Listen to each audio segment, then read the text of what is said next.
नमस्कार दोस्तों, आपका फ्यूचर HDM 080 में स्वागत है दोस्तों। आज हमारे पास एक सादा पेपर है, हमारे पास एक हाथ में पेन है। दोस्तों हम आज बात करेंगे समीक्षा अधिकारी के पेपर के बारे में। दोस्तों कहाँ से पेपर आता है और कहाँ से क्वेश्चन बनते हैं, इन सब विषय पर बात करेंगे दोस्तों सबसे पहले तो आप जब भी तैयारी करने बैठिए तो आपके सामने सिलेबस ज़रूरी हो, क्योंकि सिलेबस होने से आपको ये चीज़ें पता चल जाएंगी कि कहाँ से हमें पढ़ना है और कहाँ से किस टॉपिक से क्वेश्चन पूछे जा रहे हैं। दोस्तों सबसे पहले हम आपको बताते हैं दोस्तों कि परीक्षा नज़दीक है। अब परीक्षा के ज़्यादा दिन बाकी नहीं है। आज तारीख है 1 मई और 27 जुलाई को पेपर प्रस्तावित है। दोस्तों जैसे कि आप लोग जान रहे हैं, आज से अगर हम जोड़ें तो लगभग हमें 87 दिन का समय है, 87 डेज। दोस्तों इन 87 डेज़ में हमें इस तरह से तैयारी करनी है कि हमारा एग्ज़ाम क्लियर कर लें हम। दोस्तों इसको हम प्री तो निकाल लें आराम से, उसके बाद हमें 6 महीने का टाइम बनेगा, आराम से हम निकाल सकते हैं। इतना बड़ा सिलेबस नहीं है कि हम मेंस को अगर 4-5 महीने मिल जाते हैं तो हम उसको कंप्लीट नहीं कर पा सकते हैं। दोस्तों आराम से आप मेंस के लिए 4-5 महीने में पूरा कंप्लीट करके अच्छे से रिवाइज करके निकाल सकते हैं। दोस्तों चलिए हम वीडियो की शुरुआत करते हैं। दोस्तों अगर हम कहें तो क्वेश्चन कहाँ से आते हैं और कैसे क्वेश्चन को करना है, और एक बताएंगे कि पेपर में प्रीवियस ईयर क्वेश्चन का कितना रोल होता है। दोस्तों चलिए दोस्तों अगर बात करें हम सबसे पहले हम पॉलिटी की बात करते हैं कि पॉलिटी में कितने क्वेश्चन आते हैं और इनको कहाँ से पढ़ना है। दोस्तों अगर हम बताएं पॉलिटी हमारा कोर सब्जेक्ट है। दोस्तों इससे लगभग हमारे 15 से 20 क्वेश्चन पूछे जाते हैं हमेशा। दोस्तों 15 से 20 क्वेश्चन यहाँ से पॉलिटी से पूछे जाते हैं। दोस्तों और पॉलिटी अगर हम बात करें पॉलिटी कहाँ से पढ़नी है, दोस्तों कुछ नहीं, आपको प्रीवियस ईयर क्वेश्चन प्लस आपको घटना चक्र सॉल्व कर लेनी है। वैसे कि घटना चक्र में प्रीवियस ईयर क्वेश्चन ही रहते हैं, चाहे IAS के हों, चाहे PCS के हों, चाहे ROARO के हों, या अदर एग्ज़ाम्स के UP से जो रिलेटेड होते हैं वहाँ से पूछे जाते हैं। तो हमें क्या करना है, आपको कुछ नहीं करना है दोस्तों, बस केवल आपको पढ़ लेना है, PYQs पढ़ लेना है, चाहे प्रीवियस ईयर हों PCS के, चाहे ROARO के प्री और मेंस हों, चाहे PCS के प्री और मेंस, और दोस्तों प्लस साथ में घटना चक्र पढ़ लेना है। इसके अलावा आपको कुछ नहीं पढ़ना है। आप उठा के अगर देखेंगे क्वेश्चन पेपर तो सारे क्वेश्चन पेपर लगभग इसी क्वेश्चन पेपर उठा के देखेंगे, सारे क्वेश्चंस इसी से मिल जाएंगे आपको। दोस्तों आपको इससे अलावा कुछ नहीं पढ़ना है पॉलिटी में। और हम अगर कहें तो इसमें से आपका 15 क्वेश्चन तैयार हो जाता है दोस्तों, ठीक है, ज़्यादा नहीं, 15 से 18 क्वेश्चन आपके तैयार हो जाएंगे, आराम से आप सॉल्व कर लेंगे। नेक्स्ट बढ़ते हैं हम ज्योग्राफी पे। ज्योग्राफी में दोस्तों हमें कुछ टॉपिक एकदम क्लियर कर लेना है, जैसे हमारे यहाँ की मिट्टी, जलवायु, यहाँ से क्वेश्चन ज़्यादा पूछे जाते हैं, जनजातियाँ, ये सब टॉपिक एकदम तैयार कर लेना है। और ख़ास करके मैप से 3-4 क्वेश्चन हमेशा पूछे जाते हैं, इन सबको जो है आराम से अच्छे से तैयार कर लेना है। दोस्तों उसके बाद अगर ज्योग्राफी में बात करें तो हम वैसे जनजातियाँ हो गई, भारत की जनजातियाँ हो गई, चाहे विश्व की जनजातियाँ हो गई, भारत मिट्टी हो गई, इन सबसे क्वेश्चन हमेशा 1-2 क्वेश्चन पूछे जाते हैं। ये सब टॉपिक एकदम बहुत इंपॉर्टेंट रहता है दोस्तों, यहाँ सबसे क्वेश्चन हमेशा पूछे जाते रहे। आप सब इनको इग्नोर करके चलेंगे तो दोस्तों ज्योग्राफी में आप गड़बड़ खा जाएंगे। दोस्तों तो बात करते हैं ज्योग्राफी में आपको घटना चक्र तो ज़रूरी सॉल्व करना है, प्लस PYQs, अगर आप हो सके तो वर्डवाल की बुक पढ़ सकते हैं दोस्तों इसके साथ में। चलिए नेक्स्ट पढ़ते हैं हम अगर हिस्ट्री के साइड। देखिए दोस्तों हिस्ट्री में क्वेश्चन मॉडर्न हिस्ट्री से ज़्यादा क्वेश्चन पूछे जाते हैं।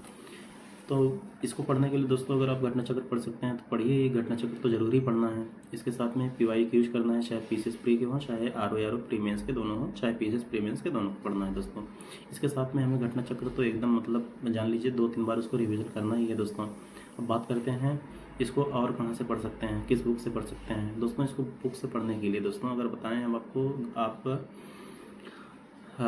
मॉडर्न हिस्ट्री के लिए पढ़ सकते हैं, स्पेक्ट्रम से पढ़ सकते हैं। दोस्तों आप उसी टॉपिक को पढ़िए जहाँ से क्वेश्चन पूछे जाते रहे हैं। जैसे जो जैसे 1915 से 1950 तक पढ़ लीजिए दोस्तों। यहाँ से क्वेश्चन लगातार बराबर पूछे जाते रहे हैं, यहाँ से ज़्यादा क्वेश्चन पूछे जा रहे हैं। उसके पहले आपके पास घटना चक्र है, वहाँ से पढ़ लीजिए।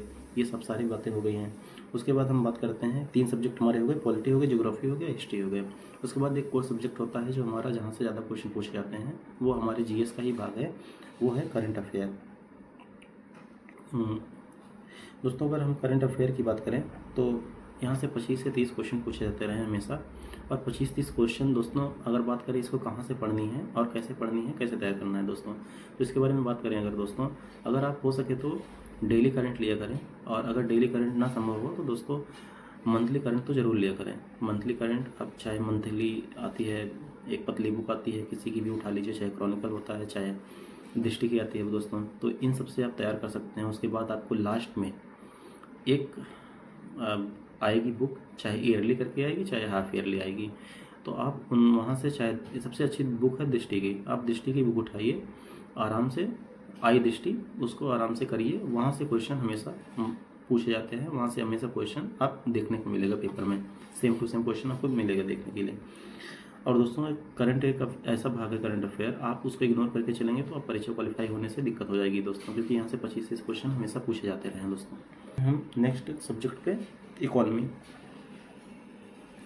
इकोनॉमी तो दोस्तों हमेशा क्वेश्चन उतना ज़्यादा पूछ नहीं रहे हैं दोस्तों। जैसे मान लीजिए सब्जेक्ट से क्वेश्चन पूछे जाते हैं, 2-3 क्वेश्चन पूछे जाते हैं जहाँ योजनाएँ होती हैं, और इधर उधर जैसे बैंक का कोई दे दिया आपको, बैंक कि ये कब बना था, इस्टेब्लिश हुआ था, उसको मैच करने के लिए देता है। तो आप टॉपिक को थोड़ा सा देख के आप कर सकते हैं। उसके बाद आपको जो इकोनॉमी के क्वेश्चन पूछे जाएंगे, चाहे बजट से हों, चाहे यूपी के बजट से हों, यूपी के बजट को देख लेना है और सेंट्रल बजट को देख लेना है, क्योंकि अभी बजट आया है, उसके बाद जुलाई में एग्ज़ाम है, तो आपको ज़रूर पूछे जाएंगे दोस्तों। तो यहाँ से आपको तैयार कर लेना है इकोनॉमी, वहीं से जो है पूछे जाएंगे 7 से 8 क्वेश्चन पूछे जाएंगे आपको करंट अफेयर्स, या उसके बाद 2-3 क्वेश्चन पूछे जाएंगे आपके सब्जेक्ट से।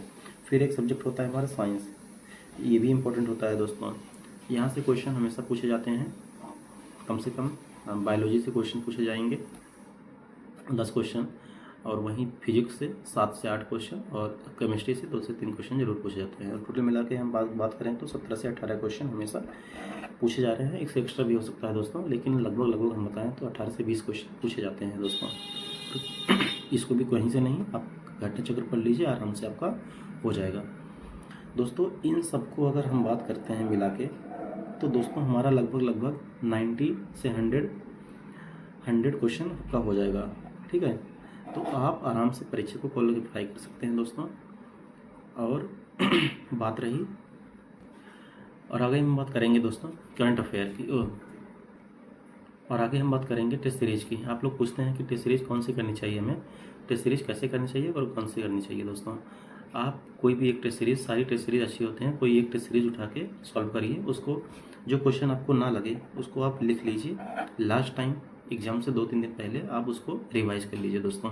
जो आपको क्वेश्चंस आपको दिक्कत हो रही हो, उसको एक बार फिर से रिवाइज कर लीजिए। जो प्रीवियस ईयर में पूछे जाते हैं जो क्वेश्चन, ऐसे मतलब क्वेश्चन आपको कर लेना है कि आपको लिख लेना है, उसके बाद उसको रिवाइज कर लेना है दोस्तों। करंट अफेयर, अगर हम बात करें करंट अफेयर की, तो सबसे ज़्यादा बढ़िया ध्येय IAS, संस्कृति IAS, GS वर्ल्ड, इन तीनों में से कोई एक चूज कर सकते हैं, आपके ऊपर है। सबसे अच्छा ध्येय IAS का टेस्ट सीरीज है, आप उसको कर सकते हैं दोस्तों। और टेस्ट सीरीज जो भी कर लीजिए, उसको एक बार से फिर से रिवाइज कर लीजिए। इन सबको मिला के आप देखेंगे कि लगभग आप परीक्षा को क्वालिफाई कर लेंगे दोस्तों। और 27 जुलाई को एग्ज़ाम है आप सभी को, इसके लिए शुभकामनाएं। आप सभी लोग जल्दी से बनिए समीक्षा अधिकारी। धन्यवाद दोस्तों।